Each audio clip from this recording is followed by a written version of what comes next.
खसूसी इबादत और मुल्की तरक्की और खुशहाली के लिए दुआएं जारी।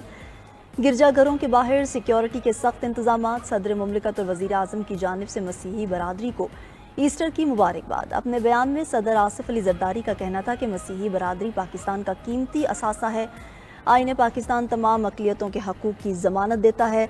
वज़ीर आज़म शहबाज शरीफ कहते हैं कि ईस्टर तजदीद और उम्मीद की अलामत है। मसीही बरादरी की मेहनत, दयानत और खिदमत हमारे लिए काबिल फ़ख्र सरमाया है। अफगानिस्तान अपनी ज़मीन दहशतगर्दी के लिए इस्तेमाल ना होने दे। अफगान हुकूमत से दरख्वास्त है खित्ते की तरक्की के लिए मिलकर काम किया जाए। नायब वज़ीर आज़म इसाक डार की काबुल में न्यूज़ कॉन्फ्रेंस। उबूरी अफगान वज़ीर आज़म मुल्ला मोहम्मद हसन अखून से मुलाकात में सिक्योरिटी, तिजारत और ट्रांजिट ट्रेड के उमूर पर तफसीली तबादला ख्याल किया गया। पाक अफगान क़यादत ने मुलाकातों में मुश्तरका अमन व तरक्की के अज़म का इजहार किया। अफगान वज़ीर ख़ारजा मौलवी अमीर खान मुत्तकी से अहम इशूज़ पर मुज़ाकरात हुए। तर्जुमान दफ्तर ख़ारजा के मुताबिक इसाक डार ने सिक्योरिटी और बॉर्डर मैनेजमेंट के मसाइल हल करने पर जोर दिया। नायब वज़ीर आज़म एक रोज़ा दौरा अफगानिस्तान के बाद वतन वापस पहुँच गए।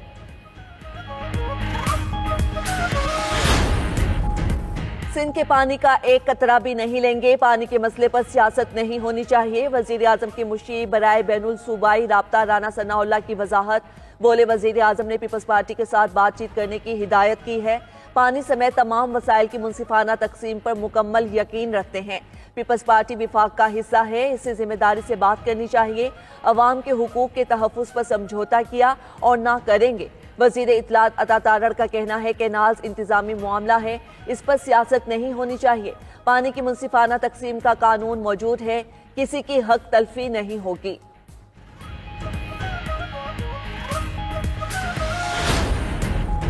मिनरल्स बिल पास होगा या गंडापुर फारिग होंगे। गवर्नर खैबर पख्तूनख्वा फैसल करीम कुंडी की पेशावर में मीडिया से गुफ्तगू। कहा, गंडापुर इस्लामाबाद से मिलने वाला टास्क अच्छे बच्चों की तरह पूरा करते हैं। अब देखते हैं गंडापुर मिनरल्स बिल पास करवाएंगे या नौकरी बचाएंगे। वजीर आला को मिनरल्स बिल पर ऑपोजिशन जमातों को भी ऑन बोर्ड लेना होगा।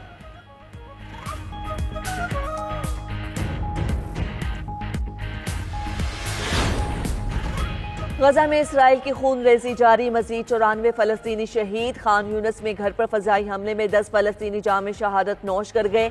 शिमाली गजा में अल-कसाम ब्रिगेड के हमले में एक फौजी हलाक, 5 जख्मी हो गए। हमले में इसराइली फौज के टैंक और बुलडोजर भी तबाह। उधर 1,38,000 इसराइलियों ने गजा जंगबंदी की पटिशन पर दस्तखत कर दिए। अरब मीडिया के मुताबिक पटिशन पर 1,27,255 आम शहरियों और 11,179 फौजियों ने दस्तखत किए। इसराइली वज़ीर आज़म नेतन्याहू की हट धर्मी बरकरार। कहा, कैदियों की वापसी के लिए हमास के साथ हथियार नहीं डालेंगे।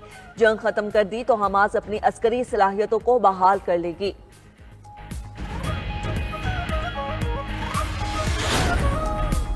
सदर ट्रंप की पॉलिसीज के खिलाफ अमेरिका के मुख्तलिफ शहरों में एहतिजाजी मुजाहरे। न्यूयॉर्क में डेमोक्रेट्स ने सबसे बड़ी रैली निकाली। मुजाहरीन का कहना है, ट्रंप इंतजामिया के गैर जमहूरी और गैर कानूनी इकदाम से मुल्क की मईशत तबाह हो रही है।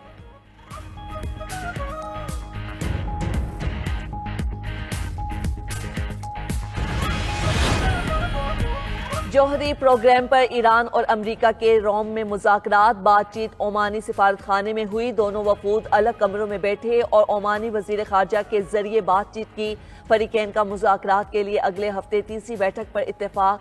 ईरानी वजीर खारजा अब्बास इराक़ची का कहना है, इसराइल मशरिक़ वस्ता में अदम इस्तेहकाम का जिम्मेदार है। अमेरिका को गैर हकीकी मुतालिबात से गुरेज करना होगा।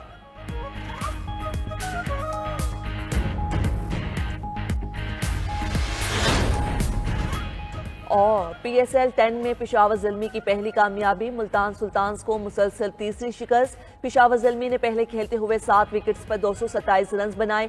हदफ के ताक़ुब में मुल्तान सुल्तान्स की टीम 107 रन पर ढेर। इस्लामाबाद यूनाइटेड और कराची किंग्स का मैच आज होगा। मुकाबला पाकिस्तानी वक्त के मुताबिक रात 8 बजे शुरू होगा।